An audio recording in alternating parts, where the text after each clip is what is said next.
Assalamualaikum warahmatullahi wabarakatuh. Alhamdulillah wassalatu wassalamu ala Rasulillah wa ala alihi wa man walah. Alhamdulillah kita bertemu kali ini dalam majlis ayah pemimpin masuk syurga sekeluarga yang dibawakan terus daripada Masjid Sultan Salahuddin Abdul Aziz Shah pada hari ini untuk sama-sama kita melihat dan juga mendalami kepada kalam daripada Allah, mendalami bait-bait perkataan yang harapnya menjadi hidayah kepada ayah-ayah yang berada di atas talian, yang berada di depan kaca TV, dan juga menjadi panduan kepada ibu yang menemankan ayah, menjadi panduan kepada anak-anak, pada adik-adik yang juga bersama ayah pada hari ini.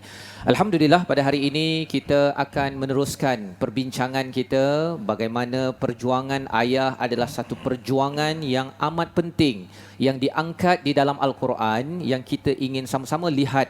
Dan pada hari ini kita akan melihat kepada surah yang ke-9, surah At-Taubah. Surah yang satu-satunya di dalam Al-Quran tidak ada Bismillahirrahmanirrahim. Surah yang turun ketika peperangan. Tetapi menariknya di hujung surah ini ada 2 ayat.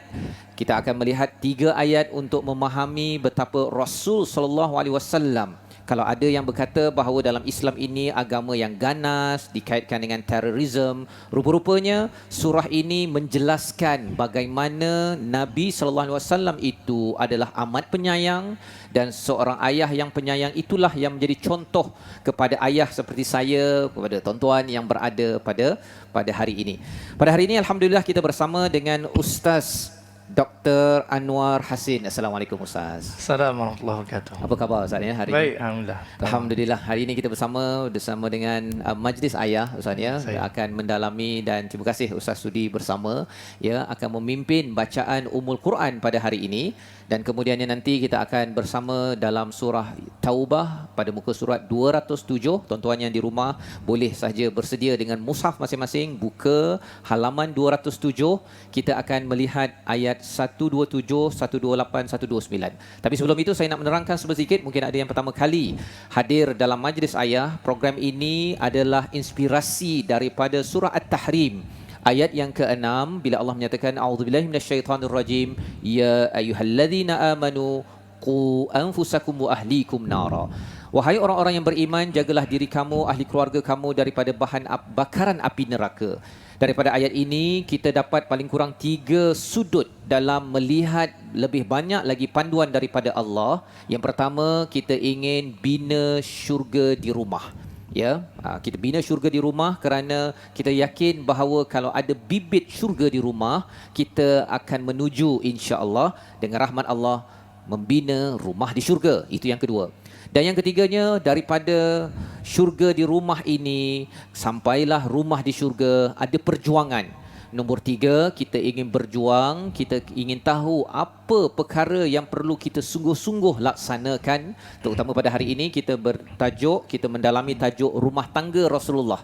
Adakah ia semudah yang dicakapkan, yang diutarakan, ataupun ada kepayahan? Itu yang kita akan lihat bersama pada hari ini.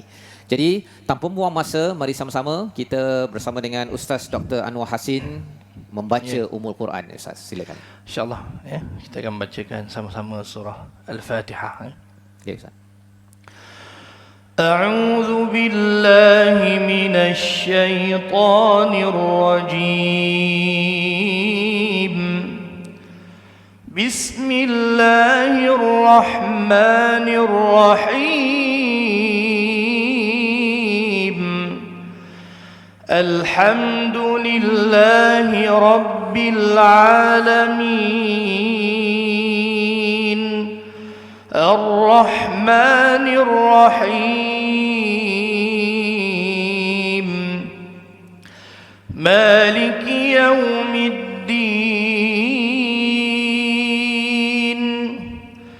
Iyyaka na'budu wa iyyaka nasta'in. اهدنا الصراط المستقيم صراط الذين أنعمت عليهم غير المغضوب عليهم ولا الضالين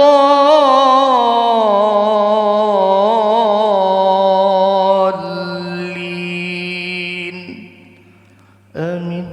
Amin ya rabbal alamin. Terima kasih Ustaz sudi membaca memimpin ya.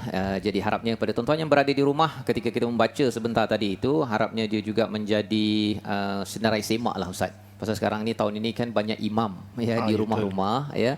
Jadi bacaan Fatihah itu perlu diberi perhatian kerana ini adalah hak Al-Quran, dan alhamdulillah kita membaca sebentar tadi. Kalau ada yang bertanya antara Allah ini Aziz ataupun Muntaqim ataupun Ar-Rahman Ar-Rahim, sudah tentu tuan-tuan di rumah dapat menjawab.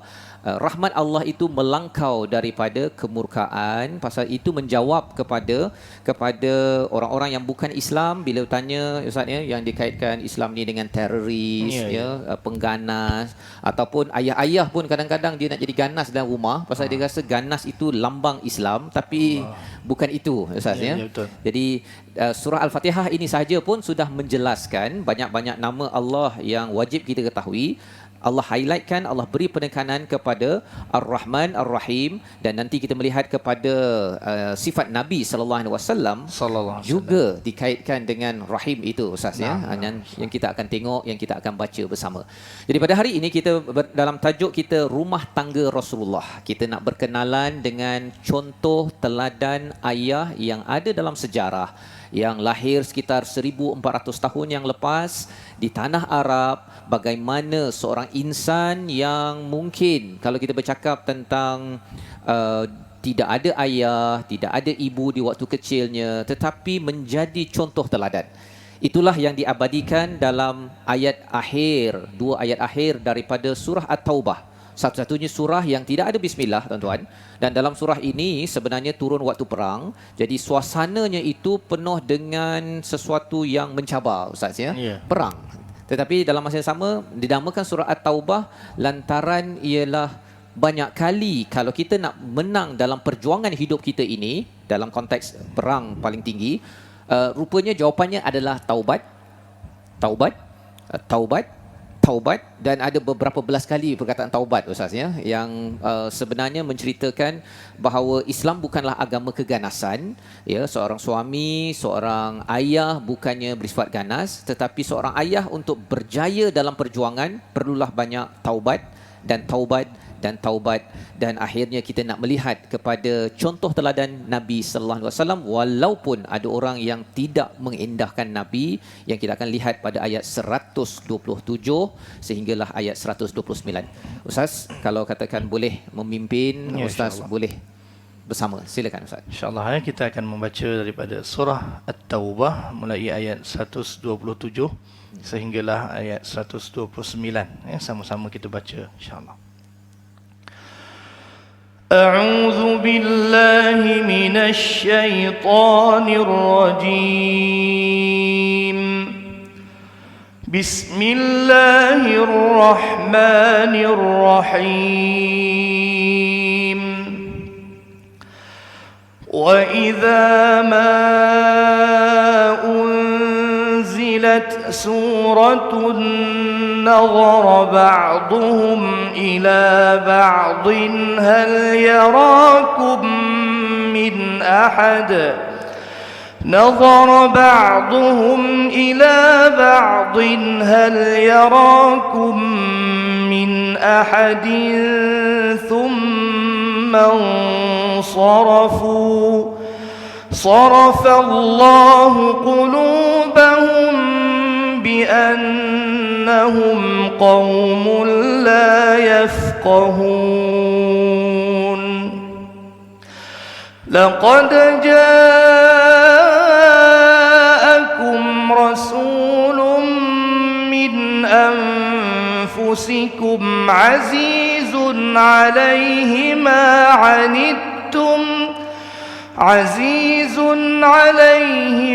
عنتم حريص عليكم بالمؤمنين رؤوف رحيم فإن فقل حسبي الله لا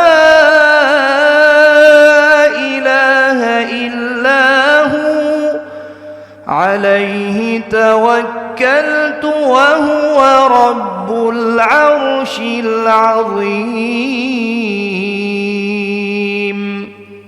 صدق الله العظيم. Surahul Azim. Inilah daripada surah At-Taubah ayat yang ke-127 hingga 129 asasnya. Nah. Jadi Ustaz, kalau dalam bacaan sebentar tadi, kalau ada satu hukum tajwid lah Ustaznya yang mungkin Ustaz nak kongsikan dengan penonton yang berada di rumah, ada tak mana-mana yang special, istimewa hari ini Ustaz? Okey, hari ini istimewa yang saya nak kongsi ialah tadi kita punya pengulas ataupun pentadabbur kita menyentuh berkenaan dengan soal tidak ada basmalah dalam surah ini. Ini bermakna tuan-tuan dan puan-puan, saudara yang dimati Allah sekalian, untuk kita membaca surah At-Taubah di permulaan memang tidak diharuskan kita membaca basmalah di sisi majoriti ulama. Kerana hal yang demikian tadi disebutkan oleh pengulas kita berkenaan dengan surah ini diturunkan dalam keadaan kemurkaan Allah dan sebagainya. Namun hukum tajwid yang saya nak bincang di sini atau sebut di sini berkenaan dengan membaca basmalah di pertengahan surah At-Taubah. Maka sebahagian ulama mengharuskan kita membaca basmalah di pertengahan surah At-Taubah dengan syarat diiringi dengan al-isti'azah. Membaca isti'azah dahulu, kemudian baca Bismillahirrahmanirrahim, kemudian kita boleh terus baca. Dengan syarat bukan ayat pertama. Bukan ayat pertama. Ya, kalau ayat 2, 3, okey. Tak ada masalah, yang lain tak ada masalah. Okey, itu yang boleh barakallah. hari ini saya belajar, tuan-tuan saya yakin pun boleh belajar bersama. Maksudnya boleh baca bismillah tapi mulakan dulu dengan isti'adzah A'udzubillahi minasyaitonirrajim. Bismillahirrahmanirrahim, sambung. Ya, betul. Okey, baik, alhamdulillah. Jadi itu adalah satu ilmu penting pasal kita ada 114 surah dan tidak ada bismillah tidak ada bismillah pada surah ini, tapi boleh dibaca menurut kepada Ustaz Dr. Anwar Hasin sebentar tadi. Ini adalah ilmu yang penting.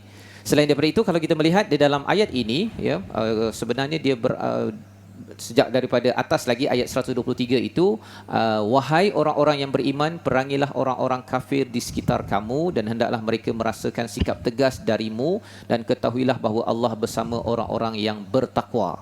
Memang isinya tu memang bukan sekadar jihad Ustaz, tapi di situ qatilu maksudnya itu adalah jihad qital, jihad bunuh, dan inilah waktu saya di luar negara dahulu dalam peristiwa September 11 itu ada beberapa orang yang kata memang Islam ini penuh dengan keganasan. Tengok kan, waktu itu saya tak belajar sangat Ustaz, jadi bila tak belajar, bila dia cakap begitu terdiam kan, betul ke tak betul kan.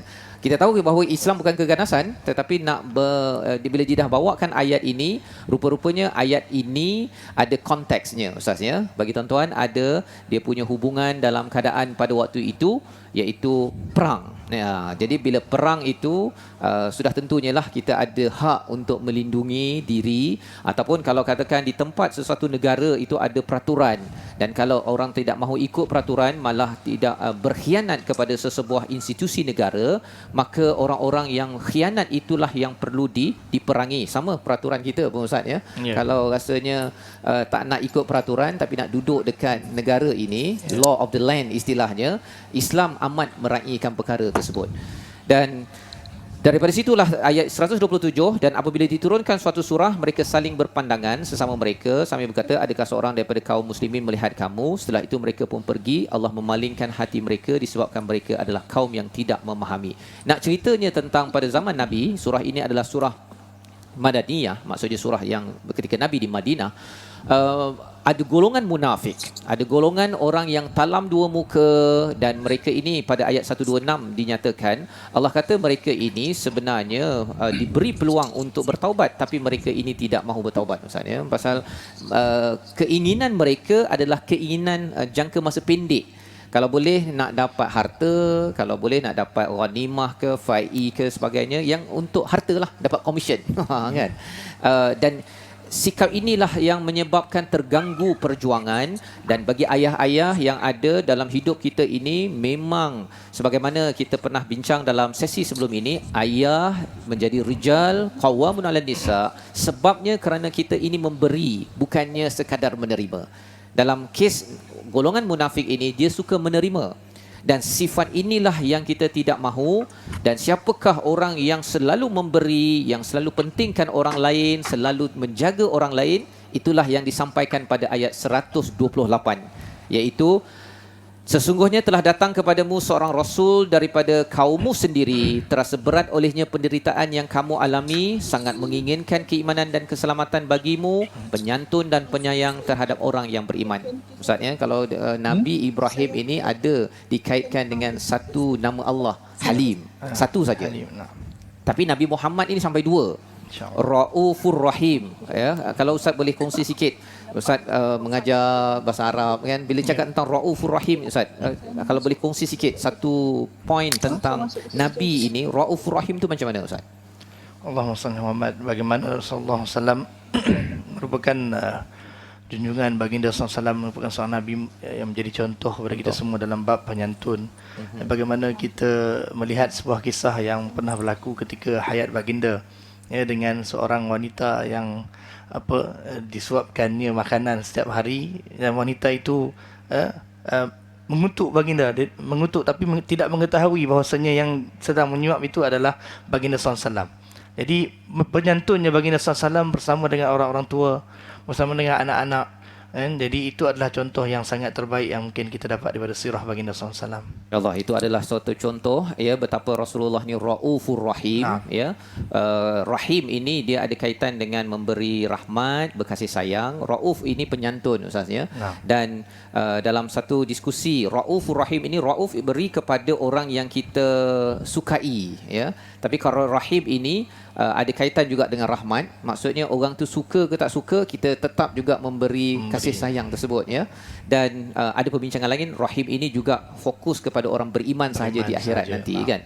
Nak ceritanya ialah macam tadilah, walaupun Nabi tidak disukai oleh wanita tersebut, ya, kalau di rumah lah, ya, dalam konteks rumah ini, kalau katakan anak tu kadang-kadang dia tak ikut bawa perangai lah, Ustaz, ya. Tetapi mencontohi daripada Nabi sallallahu alaihi wasallam, Raufur Rahim ini adalah satu contoh teladan yang amat tinggi. Kerana apa? Kerana ini adalah mesej risalah daripada siapa? Daripada Allah yang Raufur Rahim juga. Ini yang amat berharga. Dan pada ayat yang ke-129, bila ada orang berpaling macam orang munafik sebentar tadi, maka apakah amalan Rasul sallallahu alaihi wasallam? Nabi bercakap, hasbiyallahu la ilaha illahu. Cukuplah Allah. Cukuplah Allah. Dalam seorang ayah berjuang, kadang-kadang mungkin ada anak ke, pasangan ke yang terasa hati si ayah, ya, ataupun dalam masa yang sama bagi ibu yang menemankan ayah, adalah masa yang kita terasa hati, rasa macam tak puas hati, ya. Tetapi apakah cara untuk menguruskan perkara ini yang menyebabkan Nabi don't give up, ya, terus lagi Raufur Rahim, masih lagi haris, masih lagi inginkan yang terbaik kepada orang-orang beriman. Kerana Nabi selalu berpegang, cukuplah Allah. Cukuplah Allah sebagai balasan, cukuplah Allah sebagai sumber tawakal. Bila dah wakilkan kepada Allah, itulah yang menenangkan hati, itulah yang menyebabkan Nabi tahu bahawa Allah ini yang berkuasa, boleh buat macam-macam. Daripada Omar yang ganas, akhirnya menjadi pejuang Islam. Daripada Abu Sufyan yang melawan, sampai Badar pun dia melawan, tapi rupa-rupanya pada peristiwa Fathu Mekah, itulah insan yang akhirnya kembali pada fitrah, kerana Raufur Rahim pada diri Nabi sallallahu alaihi wasallam yang menjadi contoh teladan bagi saya, bagi ayah-ayah, walaupun mungkinlah tak berapa enak di dalam rumah kadang-kadang, tetapi kita tahu Raufur Rahim itu perlu menjadi asas kita bersopan santun, cuba berkasih sayang, kerana ya Allah, hasbiyallah la ilaha illahu. Itu, Ustaz, ya, yang kita belajar, yang harapnya ini sebagai satu pegangan kita pada hari ini untuk mencontohi Nabi sallallahu alaihi wasallam. Tuan-tuan dan puan-puan Allah sekalian, beginilah satu contoh, satu teladan yang boleh kita ambil. Kita akan mendengar pesan ulama selepas ini, ya, kita akan mendengar bagaimana contoh kehidupan Nabi dalam rumah tangga sebagai panduan bersama menambah lagi keutuhan kita, menjadikan Nabi sallallahu alaihi wasallam ini sebagai risalah, ya, pesuruh Allah yang membawa risalah daripada Allah, dan juga kita sebagai ayah yang ingin mengikut Nabi menjejak sampailah ke syurga nanti bersama keluarga kita. Jadi kita bersambung kembali selepas ini majlis ayah sebagai pemimpin masuk syurga sekeluarga.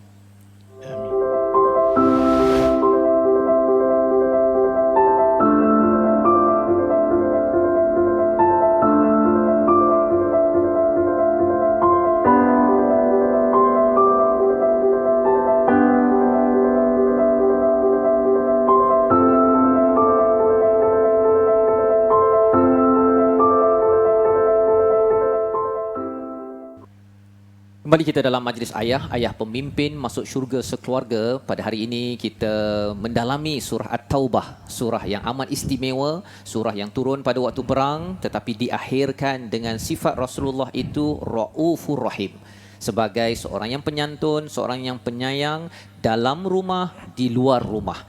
Itulah yang diangkat oleh Michael Hart sebagai meletakkan ranking Nabi Muhammad SAW sebagai nombor 1, the most influential people in the century. Walaupun Nabi dikaitkan dengan perang, dikaitkan dengan pelbagai perkara tohmahan, ya, yang benar tidak benar, tetapi rupa-rupanya Allah meletakkan Nabi ini sebagai Raufur Rahim di akhir surah At-Taubah. Pada kali ini kita ingin mendengar pesan ulama. Kita ingin mendengar bagaimana Nabi hidup dalam serba pelbagai cabaran. Di luar ada orang yang tidak suka, mengecam Nabi, yang menghina Nabi. Kemudian bila Nabi ini sudah berada di Madinah, keluar harta, keluar duit, banyak cabaran. Ada masa Nabi tidak berasap dapurnya. Tetapi Nabi masih lagi menjadi seorang yang amat istimewa, ayah penyayang, suami penyayang, seorang pemimpin yang dirindui oleh orang-orang sahabat pada waktu itu, dirindui oleh kita pada waktu ini. Kita bersama dengan Ustaz Muhammad Abdullah Al-Amin, pengamal undang-undang syariah pada hari ini, insya-Allah. Assalamualaikum Ustaz.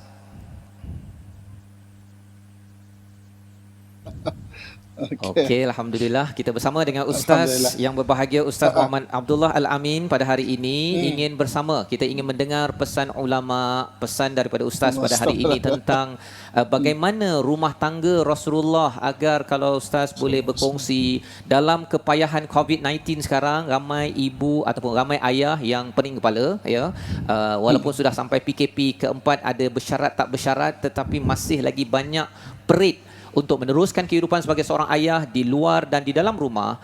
Apakah pesan Ustaz untuk melihat contoh teladan daripada Nabi untuk bekalan kita pada hari ini, Ustaz? Dipersilakan, tafadhal. Okey, bismillahirrahmanirrahim. Assalamualaikum warahmatullahi wabarakatuh. Yang dirahmati Allah, Ustaz pentadabbur kita dan juga Dr. Anwar. Okey, saya ingin membawa satu kisah pendek untuk menjawab soalan ini. Satu hari saya membawa rombongan pergi ke Mekah. Okey, yang bawa bas saya adalah satu orang daripada Sudan. Jadi saya berbual daripada dia. Jadi driver bas di Mekah ni biasanya mukanya akan kusut, macam ada je tak puas hati lah, ya kan. Jadi saya tanya dia, saya kata, kau orang mana? Orang Sudan. Isteri kau orang Saudi. Oh, orang Saudi ya. Jarang orang mana Saudi berkahwin dengan orang Sudan. Engkau semua kerja okey, engkau dengan keluarga engkau okey. Dia kata okey. Apa rahsia kau boleh sentiasa senyum saja ni, dan maknanya kau tak ada masalah kau kahwin dengan orang Saudi? Dia kata apa? Aku bermula dengan niat untuk menjadi ketua keluarga yang bagus. Jadi sebenarnya apa yang maknanya kita perlu ada, dia segala-gala bermula dengan niat. Dan kadang-kadang kita bercita-cita untuk menjadi ketua keluarga yang bagus. Tetapi ketika masa berlalu, niat boleh berubah. Sebab itulah ajarkan diri kita dan untuk memperbaharui niat, seperti mana kita mengajarkan diri kita untuk bersembahyang. Sebab niat sangat penting. Jadi sedang penonton yang saya sayangi sekalian, maknanya untuk mencontohi apa yang tunjukkan oleh Nabi SAW, segala-gala bermula daripada niat. Nabi betulkan para sahabat seluruhnya menjadi suami yang soleh, jadi orang yang baik, maka mereka menjadi ketua keluarga yang bagus. Baik, terima kasih Ustaz. Ustaz memulakan dengan hadis pertama daripada Imam Nawawi dalam koleksinya, ya. Maksudnya niat penting, dan niat ini di dalam hati.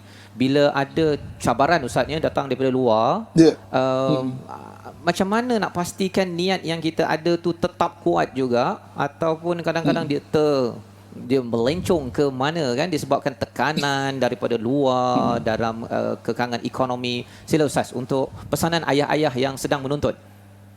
Okey, jadi kepada seluruh ayah-ayah, abang-abang saya yang saya sayangi, yang sedang menuntun kita pada hari ini, dia bermula dengan niat. Tetapi kadang-kadang niat ni dia berubah di tengah jalan. Kadang kita jadi lemah semangat dan sebagainya. Sebab itulah dalam Islam kita diajar untuk maknanya meminta kekuatan itu daripada Allah Subhanahu Wa Taala. Dengan cara apa?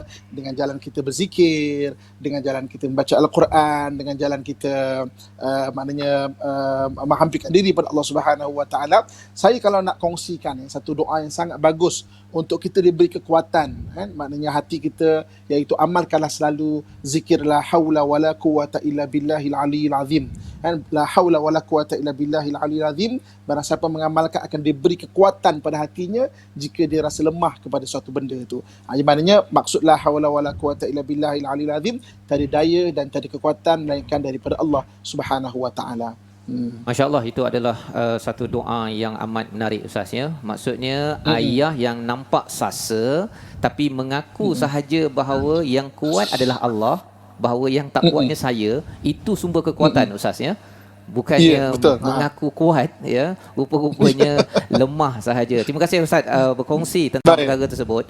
Dan bercakap tentang zikir, Quran Ustaz, ya, solat. Ada ayah, ya, yang mungkin dia solat, dia baca Quran, tetapi kadang-kadang jiwa tu lemah juga Ustaz. Ustaz boleh kongsikan tak apakah yang hilang di sebalik perkara itu? Dia pergi surau juga, ya, tetapi bila balik rumah tu dia kadang-kadang hilang pedoman ataupun hilang kawalan dalam dirinya.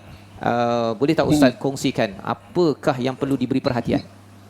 Okey, Islam tidak menafikan kemanusiaan, ya. Islam tak menafikan kemanusiaan. Kadang-kadang sebagai seorang suami, abang-abang, ayah-ayah saya sekalian, kan, kita telah berusaha niat yang bagus, kemudian kita telah ada zikir-zikir untuk beri kekuatan, tetapi faktor kemanusiaan jangan dinafikan. Kadang-kadang faktor orang sekeliling, isteri, anak-anak perlu memahami.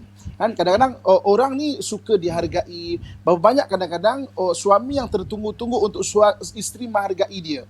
Itu kadang-kadang menjadikan usaha dia untuk menjadi suami yang bagus agak lemah sikit sebab faktor kemanusiaan demikian. Sebab itu dalam hadis Nabi SAW ada menyatakan bahawa man la yashkurun nas la yashkurullah. Siapa tidak berterima kasih kepada manusia macam tidak bersyukur kepada Allah Subhanahu Wa Taala. Kenapa wujudnya hadis yang demikian? Kerana Islam tak menafikan kemanusiaan. Dan kadang-kadang ada orang yang jenis dia mudah marah, kan? Jenis dia maknanya panas baran. Kita kena kenal diri kita. Apa mazmumah diri kita. Kalau kita kenal, maka kita boleh perbaiki diri kita. Ada orang memang jenis dia maknanya inborn, lahir-lahir dia mudah kecewa, mudah anxiety. Maknanya mudah risau perunsingan pada benda akan datang. Islam tak menafikan kemanusiaan. Benda-benda ni ubat dengan ilmu kejiwaan pula. Minta nasihat. Sebab itu ad-dinu nasihah. Agama adalah nasihat. Minta nasihat kepada orang-orang, kawan-kawan kita. Kadang-kadang kita biasa beri nasihat ke orang lain. Tapi ketika ada masalah, kita perlu menerima nasihat daripada orang lain. Sebab kata orang Melayu, kan, kita selalu meniupkan mata di habuk, habuk di mata orang, tapi kalau mata kita masuk habuk, orang lain kena tiup kepada kita. Okey, masya-Allah, ya. Itu satu contoh yang menarik, ya. Kalau habuk dekat mata orang, kita kena tiup, ya. Habuk kat mata sendiri kena minta orang lain bantu, kerana sebagaimana yang Ustaz beritahu tadi, la haula wala quwata illa billah, memang kita lemah, kan. Kita minta bantuan itu sebagai tanda bahawa kita menghargai orang yang ada di sekeliling kita. Ustaz, bila bercakap tadi tentang Nabi, ya, kita kembali pada Nabi sallallahu alaihi wasallam. Nabi adalah seorang yang lahir dan kemudian ibunya tiada, ya, ayahnya meninggal, kemudian datuknya pula selepas itu meninggal. Jadi ada satu suasana hidup yang tidak selesa yang nampaknya menguatkan Nabi, ya. Ada orang kata bahawa kalau tak ada ayah, mak, pendidikan kurang, maksudnya akhirnya dia jadi lemah dan lemah. Dalam tarbiyah begitu Nabi kuat, ya. Bagaimana pula dalam konteks membina ayah, ya? Adakah ayah zaman sekarang dia perlu juga istilahnya diyatimkan, bukan suruh bunuh, bukan ayah mak dia pergi meninggal, tapi perlu ada pendidikan konsep sasa, tegas. Boleh tak Ustaz komen sikit apa sebenarnya yang berlaku pada Nabi sehingga kan Nabi bila sudah sampai pada umur 40 tahun mendapat amanah menjadi Rasul, perlu menguruskan keluarga dan juga di luar rumah, tetap juga ada ketabahan, dalam masa yang sama tetap Raufur Rahim. Sila Ustaz. Okey, apa yang mempengaruhi kehidupan dan motivasi Nabi SAW, iaitu ayah angkat dia yang juga pakcik dia, iaitu Abu Talib. Apa yang Abu Talib selalu pesankan, kan? Abu Talib selalu pesan berdikari, berniaga, dan Abu Talib maknanya orang yang mengajar Nabi SAW dengan ilmu perniagaan untuk berdikari dan sebagainya. Jadi maknanya dalam konteks sekarang ini, apakah sebagai anak-anak ataupun mak ayah, apa kekurangan kita kadang-kadang? Kita kurang dimotivasikan dengan falsafah-falsafah hidup daripada mak ayah kita. Orang dulu, atuk-atuk dulu ada falsafah hidup dia. Jadi diterapkan pada anak-anak, alang-alang menyeluk perkasan biar sampai ke pangkal lengan. Jika jala dikebarkan, usah bicara basah dan keringnya. Maknanya sentiasa disemangatkan dengan falsafah-falsafah hidup. Tapi anak-anak zaman sekarang yang jadi ayah muda sekarang kadang-kadang, falsafah hidup tu tak ada kat dia.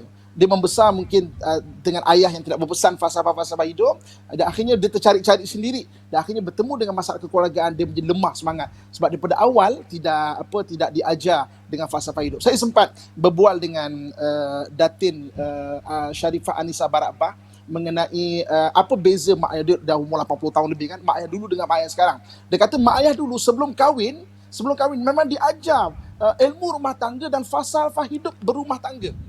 Jadi beza orang sekarang, kadang-kadang berumah tangga hanya membaca buku-buku yang mungkin menggairahkan, itu saja. Tapi beza orang dulu, kan. Jadi sebenarnya betul apa yang disebut oleh Nabi SAW bahawa mak ayah adalah orang pertama sekali mencorakkan kita ni. Ada kita sebagai mak ayah pada hari ni, anak kita akan jadi mak ayah, kita bagi dia ilmu kekeluargaan, kan, ketika mereka nak membesar tu, sebab mereka juga akan jadi ayah ataupun ibu satu hari nanti. Baik, terima kasih Ustaz atas pencerahan itu. Maksudnya tadi ialah falsafah hidup kalau orang-orang terdahulu beri penekanan, ya, dan dalam konteks sekarang ini mungkin kadang-kadang perkara itu kurang, ya. Kalau Ustaz boleh simpulkan sebenarnya apa satu dua perkara yang perlu dilaksanakan pada ayah-ayah muda ataupun bagi ayah yang ada yang sedang mendengar sekarang ni, apa perlu dibuat untuk anak agar anak ini bila jadi ayah adalah ayah yang mantap, kerana cabaran makin bertambah, ya, dengan sekarang ini ada COVID-19 pula, kan, tak pernah dibayangkan oleh orang-orang sekitar yang lahir tahun 80-an 90-an, tapi ini menjadi ayah sekarang ini. Jadi ini kalau dulu orang cakap ujian sesama manusia, tetapi ada ujian-ujian yang Allah datangkan. Jadi bagaimana satu dua nasihat pesan daripada Ustaz untuk ayah agar satu kuat untuk diri sendiri, tapi dalam masa yang sama mendidik anak dengan serba dengan sasa, berpandukan kepada sunnah Nabi sallallahu alaihi wasallam. Silakan Ustaz. Okey.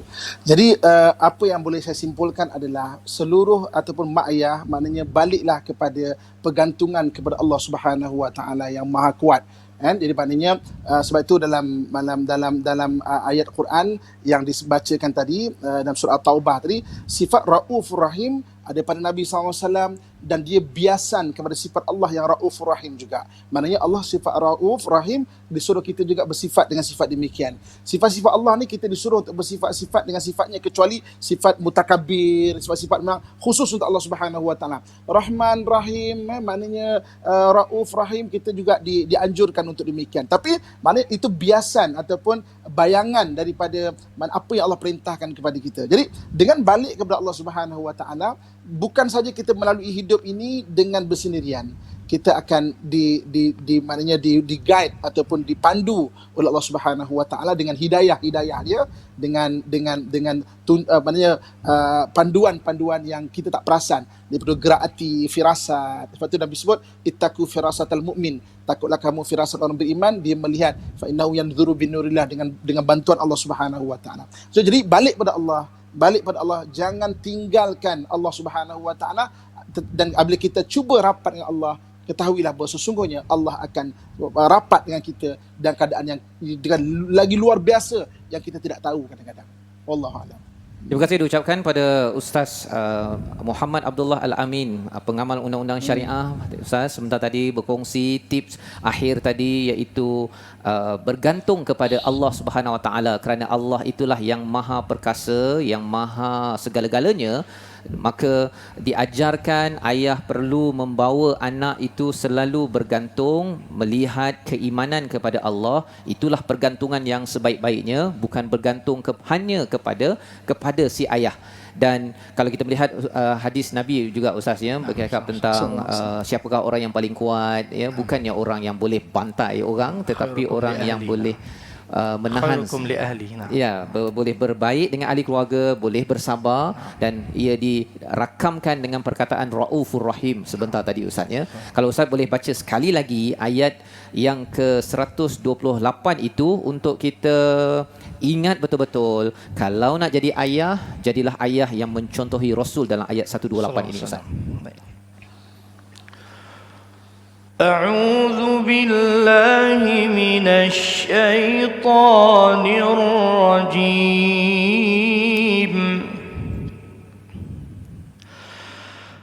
لقد جاءكم رسول من أنفسكم عزيز عليه ما عنتم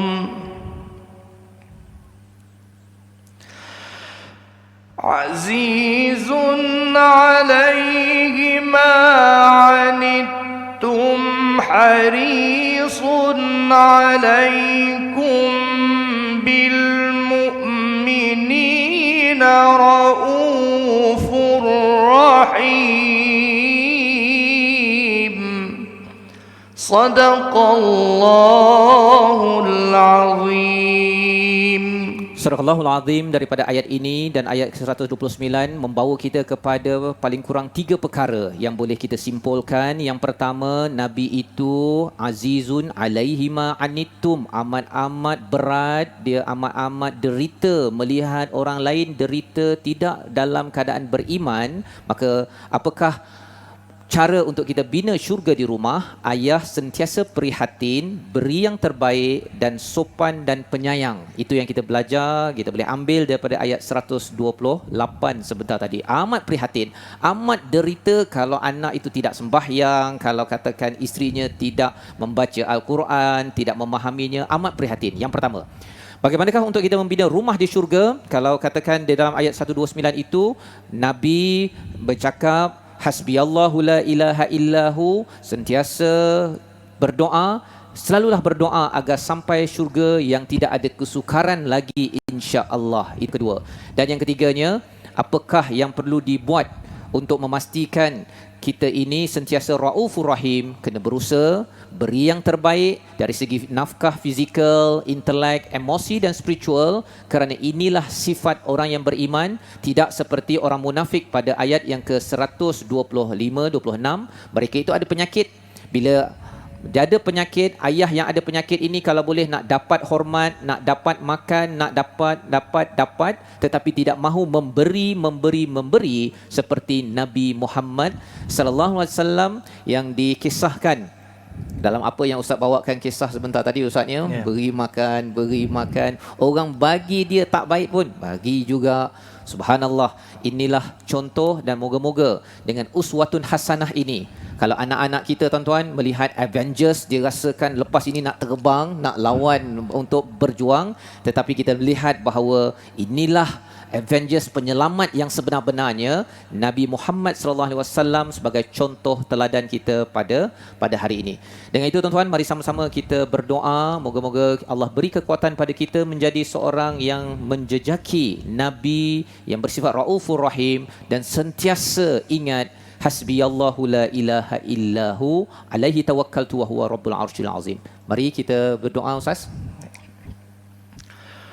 أعوذ بالله من الشيطان الرجيم بسم الله الرحمن الرحيم الحمد لله رب العالمين والصلاة والسلام على أشرف الأنبياء والمرسلين وعلى آله وصحبه أجمعين. Ya Allah, ya Tuhan kami, jadikanlah kami ini ayah-ayah yang bersifat dengan sifat aziz, ya Allah, terhadap ahli keluarga kami, ya Allah.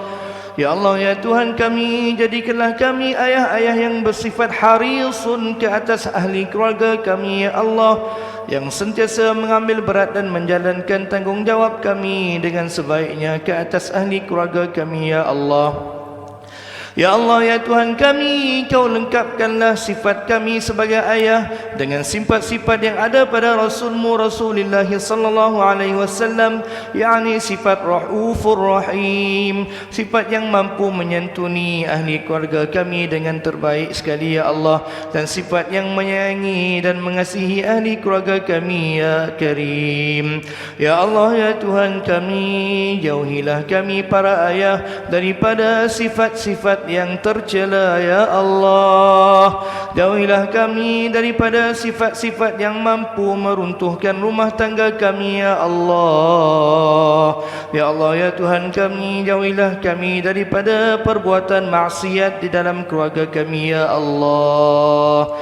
Ya Allah, ya Tuhan kami, pimpinlah kami sang ayah untuk memimpin ahli keluarga kami ke dalam syurga nanti, ya Allah, dan masukkanlah kami ke dalam syurga-Mu, ya Allah. Ya Allah, ya Tuhan kami, Kau ampunilah kami sang ayah yang memikul beban tanggungjawab yang amat berat sekali sekiranya kami membuat kesalahan semasa memimpin keluarga kami, ya Allah. Ya Allah, ya Tuhan kami, jadikanlah kami ayah yang beriman, beramal saleh serta menjadi contoh buat ahli keluarga kami dan masyarakat, ya Allah.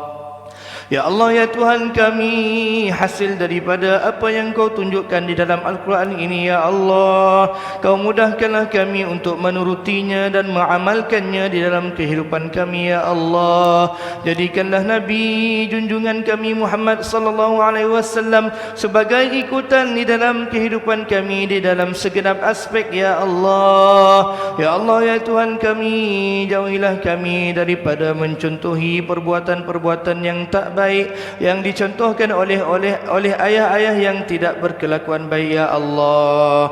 Jadikanlah kami ini keluarga yang dirahmati dan dikasihi-Mu, ya Allah.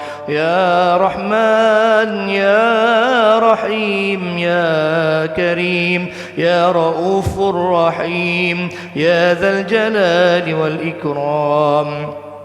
ربنا هب لنا من أزواجنا وذرياتنا قرة أعين واجعلنا للمتقين إماما رب اجعلنا مقيم الصلاة رب اجعلنا مقيم الصلاة رب اجعلنا مقيم الصلاة ومن ذريتنا ربنا وتقبل دعاء ربنا آتنا في الدنيا حسنة وفي الآخرة حسنة وقنا عذاب النار وصل اللهم على سيدنا محمد وعلى آله وصحبه وبارك وسلم سبحان ربك رب العزة عما يصفون وسلام على المرسلين والحمد لله رب العالمين. تقبل الله. Amin amin ya rabbal alamin. Terima kasih diucapkan pada Ustaz berkongsi doa sebentar tadi yang diaminkan oleh ayah-ayah yang berada di depan kaca TV, yang di atas talian, yang harapnya moga-moga Allah menerima doa kita pada bulan Ramadan ini, kerana ini adalah doa yang kita baca selepas kita melihat kepada mau'izah, peringatan ataupun nasihat daripada Tuhanmu yang Allah nyatakan dalam surah Yunus ayat 57. Membaca Al-Quran ini tuan-tuan, ayah-ayah, ia adalah nasihat. Kadang-kadang mungkin si ibu nak tegur, si ayah tidak menerima, ataupun ada kesilapan dalam ahli keluarga, kita nak tegur tetapi tidak sampai. Rupa-rupanya Quran adalah ruang nasihat yang datang daripada Tuhan yang kita tidak akan abaikan, kerana ia masuk insya-Allah pada hati yang sejahtera, hati yang sesuai dengan ciptaan Allah Subhanahu Wa Taala. Itu sebabnya kita ingin menyebarkan lagi mesej mau'izatu mir rabbikum, nasihat daripada Tuhan, untuk sama-sama diambil dan juga dapat dirasakan dengan penuh manis. Itu sebabnya kita ada program World Quran Hour sebagai satu kempen untuk mengajak lebih ramai lagi merasai kemanisan daripada Al-Quran pada 13 Mei 2020 pada jam 12 tengah hari hingga 1 tengah hari, sebagai satu kempen, ruang untuk ayah-ayah mengajak lebih ramai lagi rakan, kepada ahli keluarga untuk merasai apakah yang ada dalam Al-Quran. Apatah lagi kita berada dalam zaman pandemik COVID-19, masih kita ingin melihat kasih sayang Allah dengan kita mentadabbur surah Ar-Rahman. Dalam masa yang sama tuan-tuan, kita ingin menyampaikan, berkongsi duit dan juga mushaf yang ada dalam kempen wakaf Al-Quran ke hospital dan pusat kesihatan, di mana kempen ini kita sudah buat beberapa minggu. Ramai banyak pesakit-pesakit yang membaca Al-Quran daripada wakaf tuan-tuan. Diucapkan terima kasih. Moga-moga Allah mengganjari dengan kebaikan. Dan tuan-tuan masih ada peluang, ada nombor akaun yang tertera di atas skrin TV tuan-tuan ataupun telefon, boleh berwakaf, dan kita doakan wakaf tuan-tuan itu di bulan Ramadan dilipat gandakan menjadi amal, menjadi sebagai burhan melindungi diri keluarga kita daripada bahan bakaran api neraka Allah Subhanahu Wa Taala. Terima kasih diucapkan pada tuan-tuan. Alhamdulillah kita pada hari ini mendapat banyak manfaat daripada tajuk rumah tangga Rasulullah, daripada Surah At-Taubah ayat 127 hingga 129 bersama dengan Ustaz sebentar tadi, Ustaz. Terima kasih banyak, Ustaz. Terima kasih juga. Terus harapnya bersama lagi pada siri akan datang. Majlis Ayah Pemimpin Masuk Syurga Sekeluarga. Assalamualaikum warahmatullahi wabarakatuh. Waalaikumsalam.